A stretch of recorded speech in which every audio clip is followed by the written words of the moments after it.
ating mga kaibigan dito sa Provincial Government of Ilocos Norte under your leadership. Lahat po ng mga partners natin po andito, well represented ang mga radio station at mga print media. So, Governor, before the first question, may we first hear your opening message, please.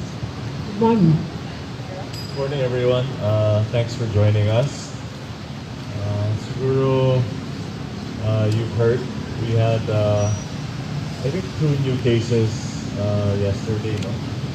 And what are we up to now? 5 ba?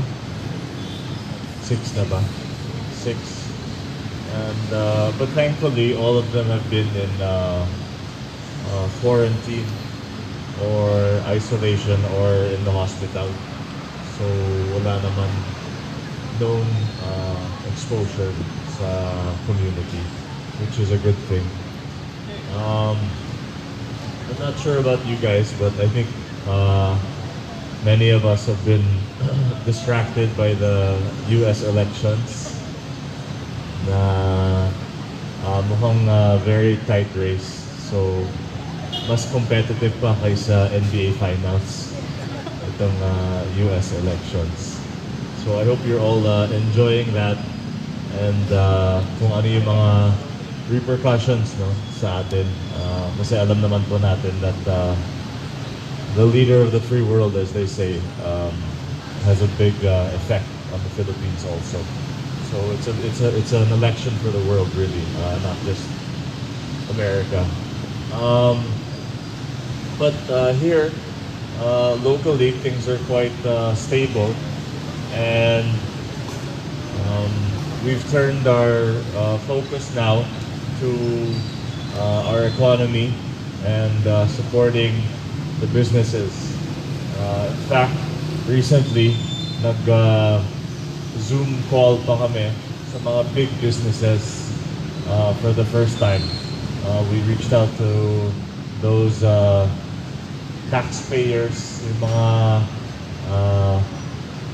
top rank ng BIR, to all of the big businesses to ask them how we can support them and ensure that hindi po sila magsisarado. Kasi we know that when one big business shuts down, ang daming trabaho na nawawala. So we wanted to make sure that we support them and even possibly encourage them to expand para mas madami pa ang ma-hire po nila.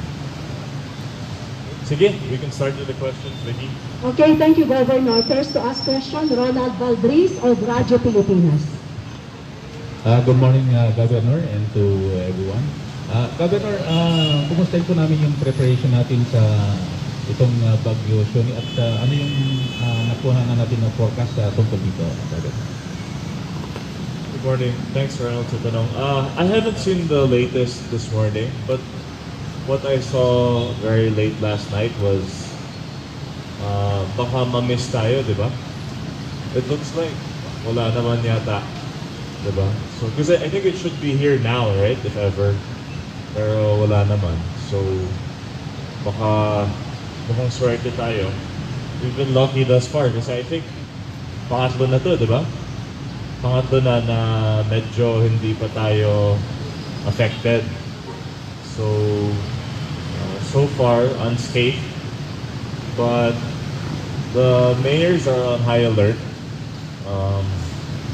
Unfortunately, we know we experienced some flooding sa Pagudpud, no? And the province has already sent some heavy equipment to Pagudpud to assist in their flood control. Alam naman natin na iba talagang panahon sa Pagudpud, no? Kahit maaraw dito, paminsan maulan doon, and vice versa.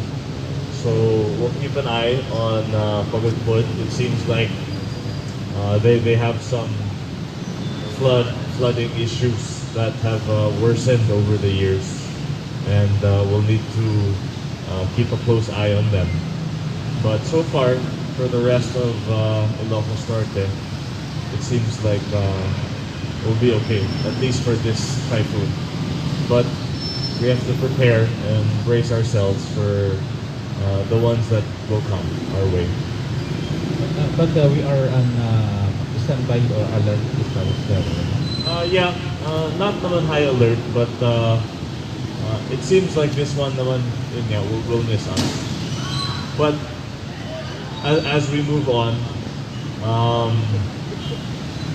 we know that it's just a matter of when, no? I mean, a typhoon will hit us. We just have to be ready.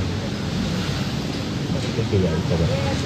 Gusto ko lang ipaabot sa ating mga media partners para smooth yung system natin. One question and one follow-up lang po. Okay, Arlene, Provincial of BCJC, then Sir Hedy, Sir Bernard, yun. At saka may Bomboracho na rin dito. Good morning, Governor. My question is, how to Governor that a plastic recovery facility will be put up in Lawag already, not in Marcos? Yeah, totoo po yan. Parang that's the direction that we're heading in. May mga issues po kami sa Marcos. It seems na they weren't fully aware of all the types of waste na pupunta sa kanila at medyo ayaw po nila. So, as of now, we're leaning na ilipat dito sa Lawag. But wala pang final. So, ng baby and the Enro office is busy finalizing that kasi kailangan matapos by this year ang location. And what would be the distribution of the garbage compactor? I think that should be for delivery na this month. I think parating na. Tapos na lahat ng mga bidding and procurement. So, waiting for delivery na lang. So, I think by the end of this month, meron na yun yung mga garbage compactors.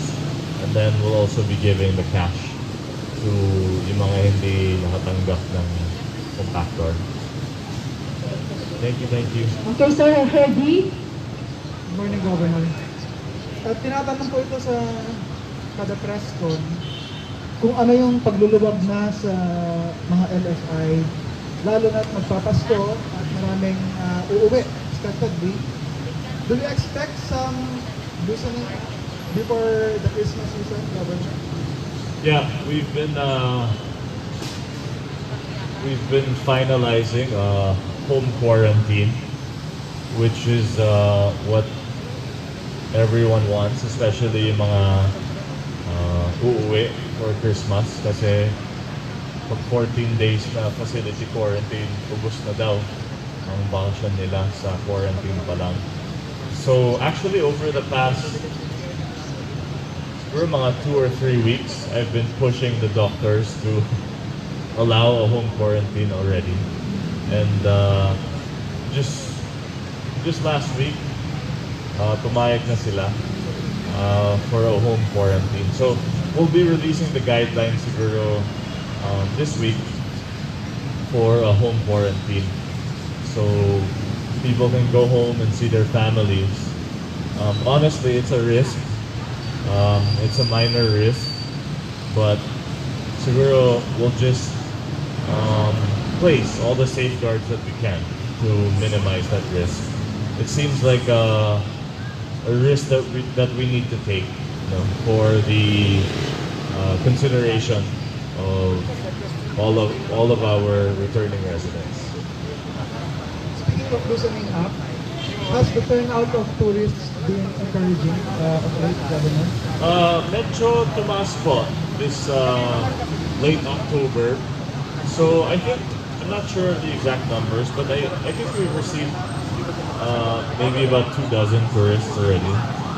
Yeah, mostly in the Pagudpud area. I think a few also in Corimao. But I've seen about maybe 20 plus na pumasok, which is not bad considering. And we're hoping na tataas pa yan for Christmas. Thanks, Ferdy. Okay, thank you. Ipalagay ko lang abon live tayo iti official page ni Governor Matthew Marcos Manotoc Provincial Government of Ilocos Norte page, and even PG Communications and Media Office, mabulbuya na kami naman. Kaya lagi tayo partners tayo nga radio station, live tayo apo, balingat agdengid kaya nagbuya. Okay, thank you. Next to ask question is Bernard Ver from IFM. Yes, good morning, Governor. Sa nationwide na ngayon yung STL, medyo nag-open na. How about po yung sa Cockpit Arena in terms of amusement here in Ilocos Norte, sir, please? Yeah. Actually, parang issue to ng national, no? Because national already allowed mga sabong natin. Thus far, in my latest EO, ayoko muna. I don't think it's safe. Very hard to control the crowds sa sabong.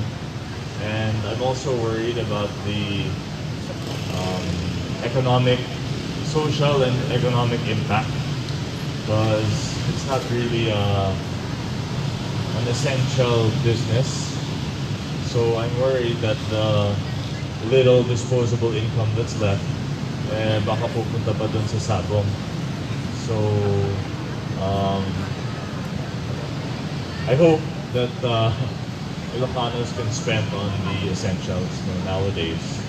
I also spoke to my counterpart governors sa Ilocos Sur and La Union.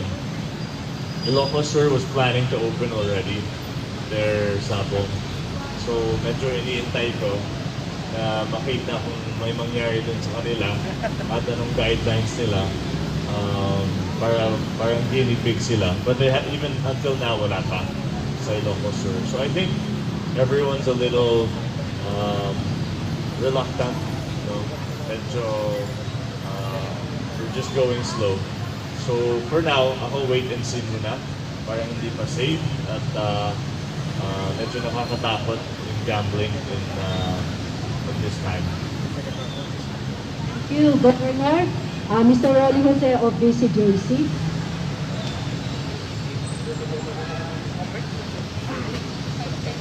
And good morning to everyone, Governor. And you stated a while ago about supporting business here in the province. Up to what extent would we give assistance to them? I suppose most especially the mango industry, so it suffered so very severe because of the COVID and the present situation of the market.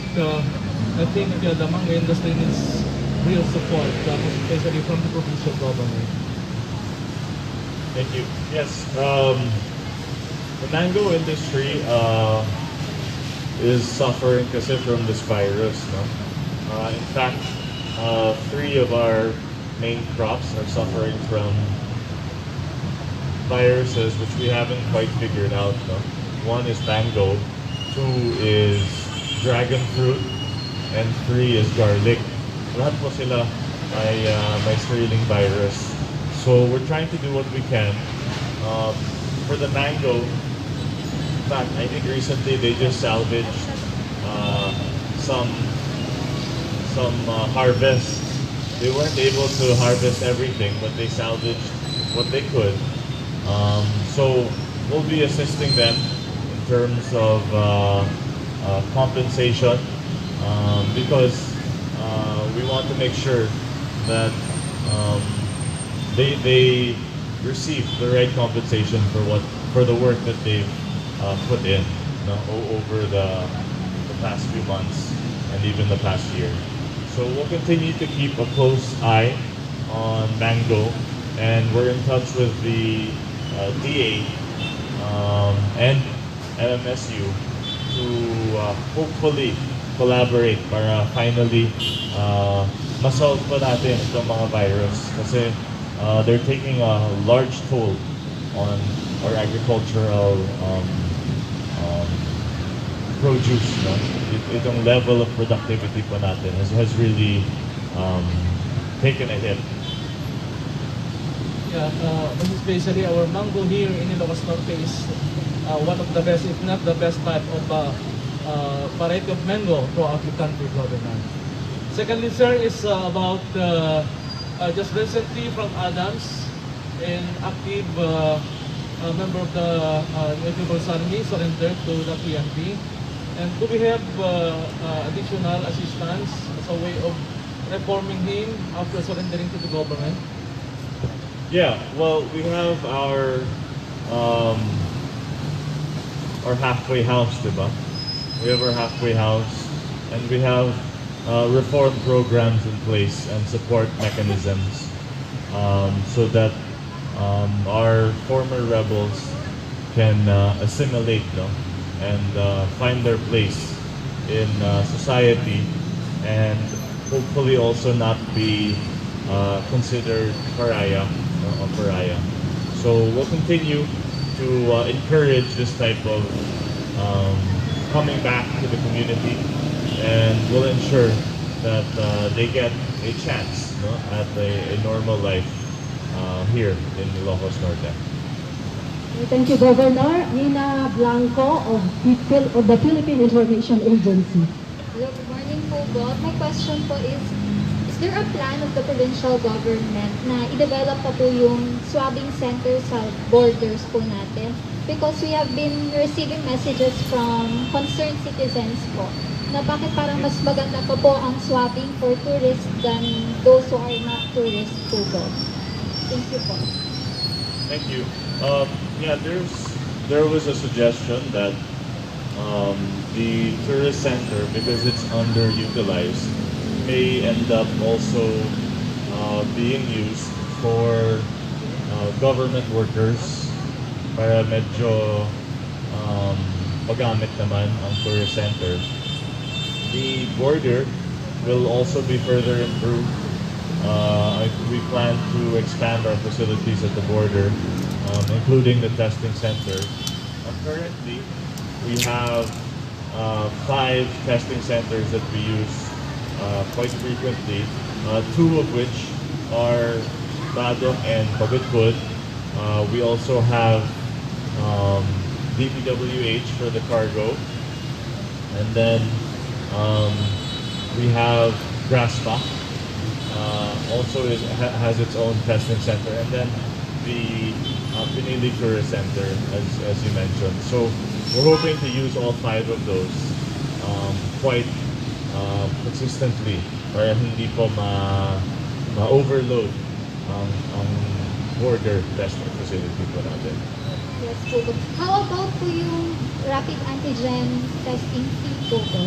Magkano pa rin po siya? Because I think there's a plan ng national government na may ceiling price na po for antigen testing po. How much ba? Ano ba plano nila? Wala pa po po. Well, I think we'll be safe naman because we're, I think, one of the lowest, diba?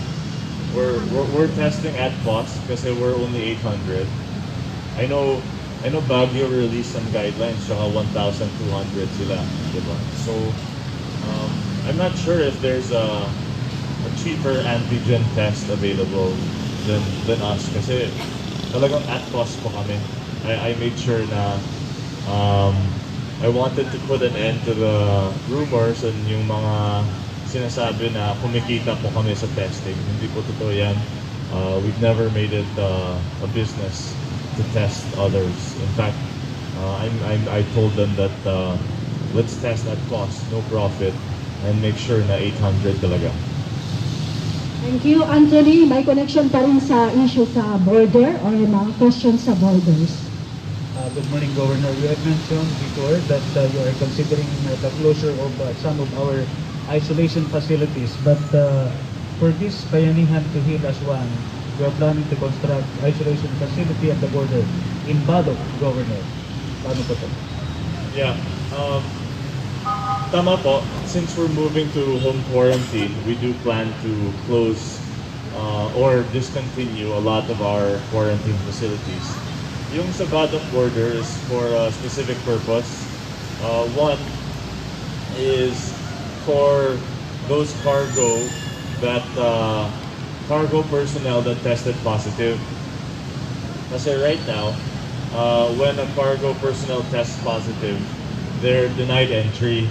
And oftentimes, yung mga cargo po nila hindi umaabot sa recipient.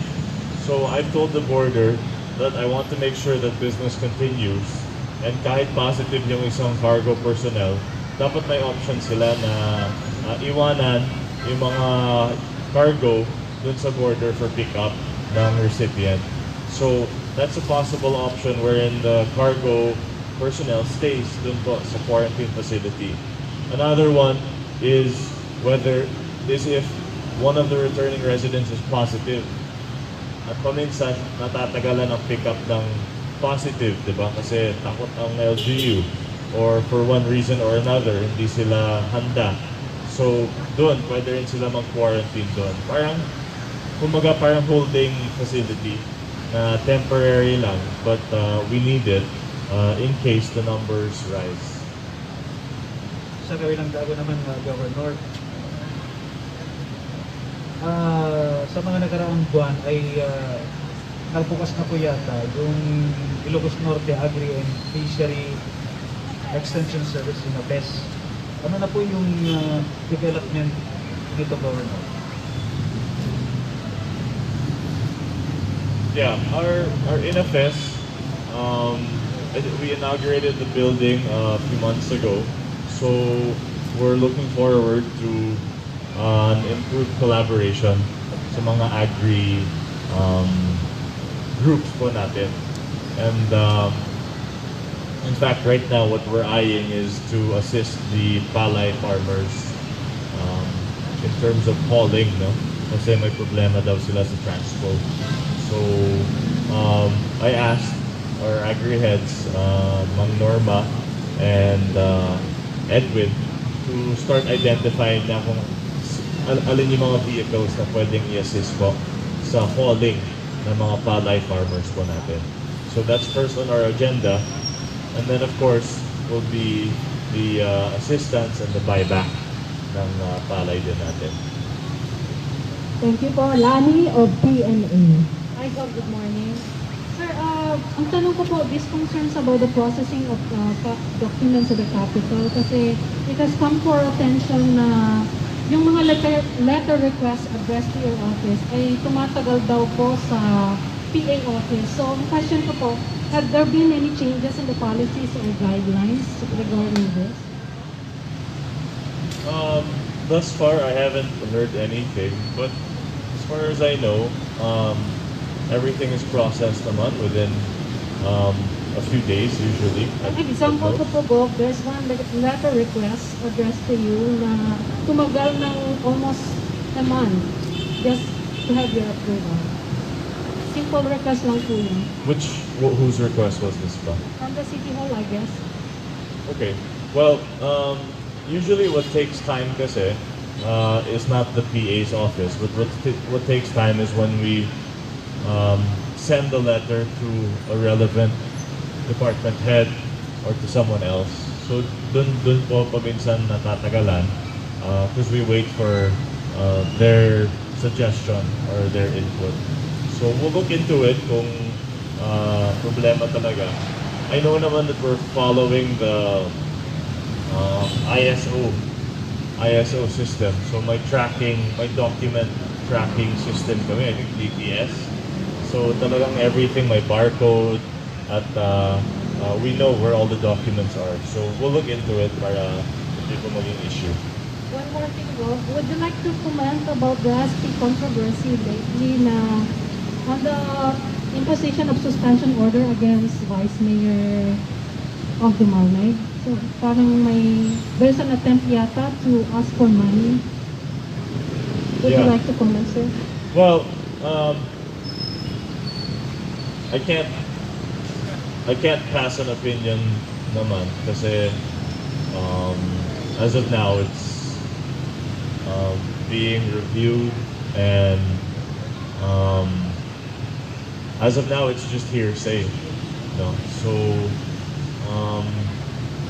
but obviously I'm very concerned and it's a very serious allegation that needs to be really parsed through and fully investigated. So I take it seriously. It's something that worries me, but I think it's a little too early to pass judgment. So let's let the authorities, let's let the investigation take its course. Thank you, Gov. Okay, ni Manager ti RPN, ti sumarilangag sa Luzon. Manager Rod Sadyan. Good morning, Governor.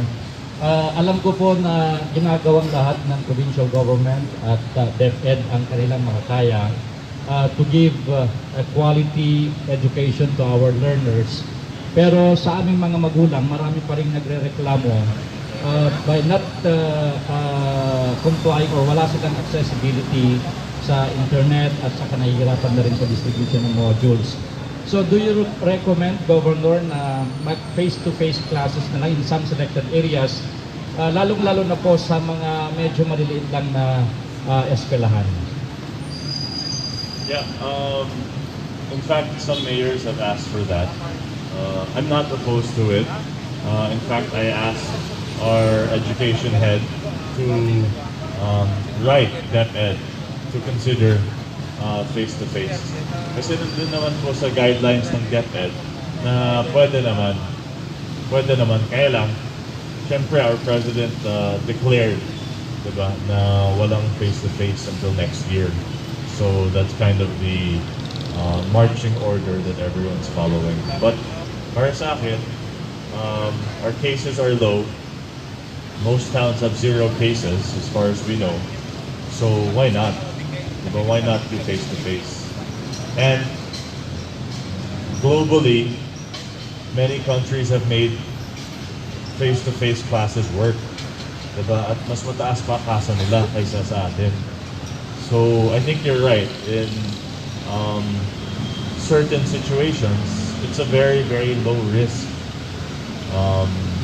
practice, itong face-to-face classes. So we'll continue to talk to DepEd, and I hope they can consider, and I hope they can find localized solutions and not national blanket policies that don't suit everyone.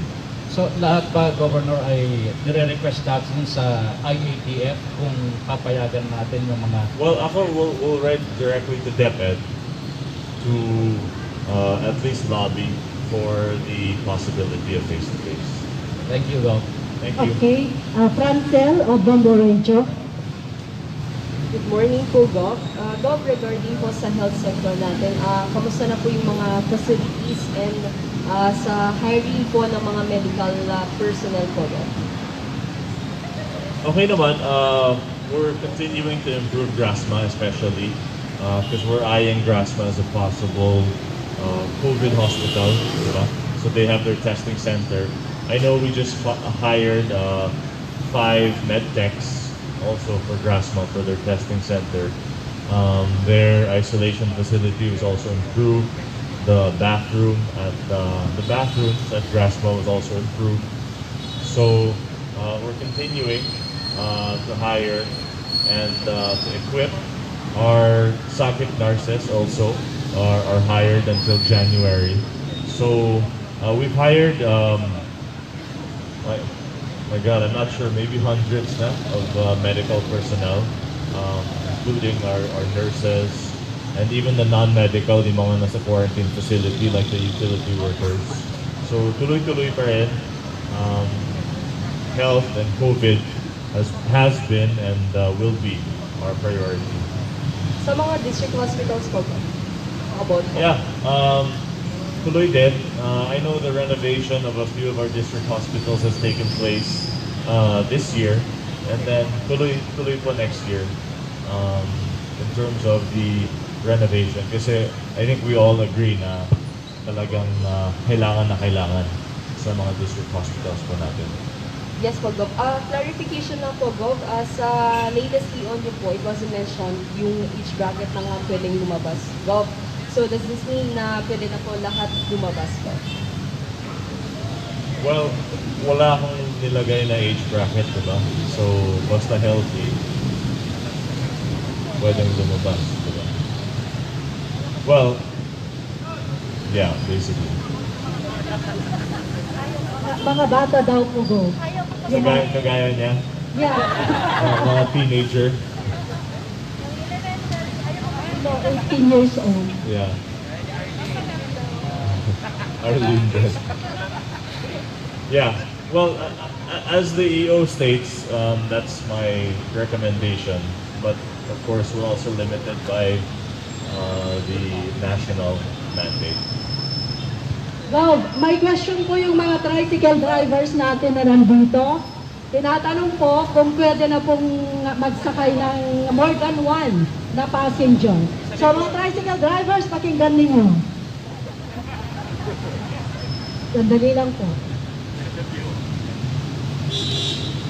Okay. Go. Okay. Mga Akala ko tricycle drivers. magsasalita sila. Hindi, nagtatanong lang Well, po. sa public transport kasi we're also bound by LTFRB, diba? So, mahirap naman mag-overrule sa national. But I hope na things loosen up for our PUV, and we'll support them in other ways if we can't allow more passengers. Okay, last to ask question is Romel, Taisot na OD, DZEA. Yes, Gov, kanina nasabi mo global. So ngayon po, mag-global po tayo. Yung election po sa US ngayon, ang Hawaii at Florida na madami pong mga Ilocano, nanalo po si Biden, blue state. Kaya kung mananalo po ba si Biden, may nakikita po ba kayong magandang epekto nito sa mga kababayan nating Ilocano na nasa Hawaii at Florida at California, at makakatulong kaya si Biden para sa Ilocos Norte? Yeah, tama po kayo. I think indirectly makakatulong yung election, yung seemingly looming election ni Biden. I think it will help us in terms of Ilocanos even just being able to stay or gain citizenship in the States, no? Kasi we know that Trump's immigration policy has been very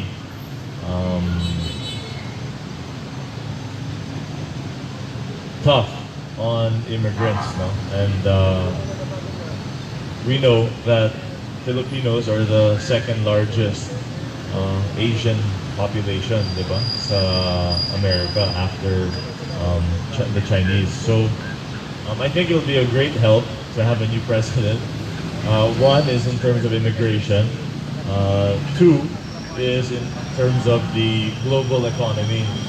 No, I think we've seen the ill effects of the global trade war because Trump has been quite set on waging war versus China and taking power back in his so-called America First policy. So I think things will normalize and lighten up if Biden is elected, and it looks to be that way, that Biden will come out with a narrow victory, and I think the world will be better served without Trump as the president of the USA. Okay, may pahabol pa, Gob. Sabi ko kanina last, pero may pahabol si Ronald. Okay. Leslie, Governor. Next week na po yung birthday ni Senator Amy Marcos. Ano po yung wish natin at may mga activities pa sa birthday niya po? Yeah, alam ko she's doing some stuff here. No, I think she's gonna have like a medical mission, and then I think she plans to do something for our frontliners kasi yan din sinabi ko sa kanya na kailangan. So she'll be here. Right now she's in Manila. Siguro nakita po ninyo yung picture niya. Kasama po si Mayora, and she went to Manila just to do some things, but she's been here for almost the whole COVID lockdown. No? She feels much safer here in Ilocos, and she'll make it a point to be felt during her birthday. She wants to go out finally and give back, especially sa mga frontliners po natin that she knows have been so helpful. Even though she's been at home, she's been very, very busy. Nagzo-zoom siya maybe 12 hours a day. So she's still her usual high energy self. Wish natin na Governor. Wish for my mom.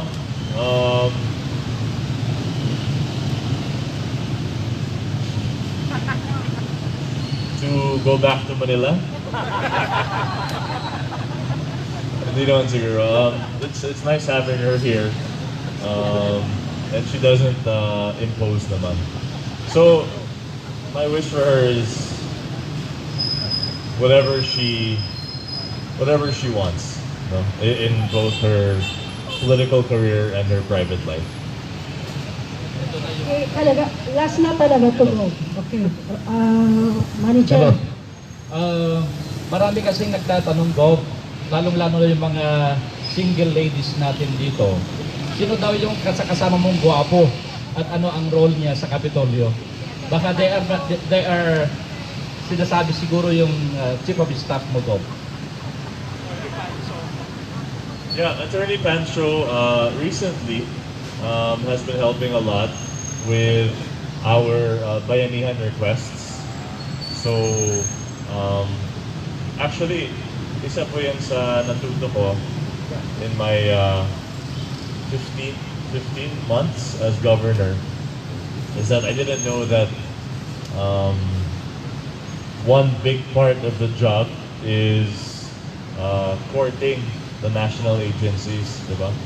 Kaya many of our mayors go to Manila and visit DPWH, DOH, kung sino-sino, and only now do I understand na parang that's such a big part of the job, is to find funding, avail of projects, to court additional assistance. No, it's really, really important, and it's basically can be a job unto itself. No? So Attorney Pancho has been helping with that.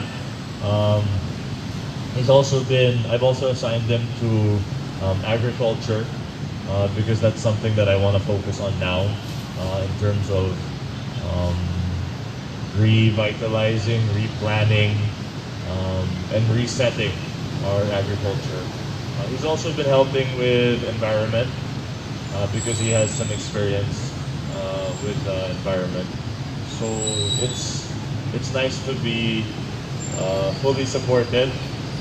Dati kami ni Irene lang, but now we have Attorney Yvette, our PA, and we have Attorney Pancho, my Chief of Staff, who we imported back from QC. Pero wala siyang COVID, so don't worry. Okay, maraming salamat, Governor, sa oras na ito. Thank you very much. You know you're busy. So, thank you po sa mga media friends natin. Full force po ang CMO na pinangungunahan ni Ms. Suela Dawang, at andito pa po yung mga iba't ibang department heads, Ma'am Lilian, Sir Marcel. Thank you very much. Thank you po.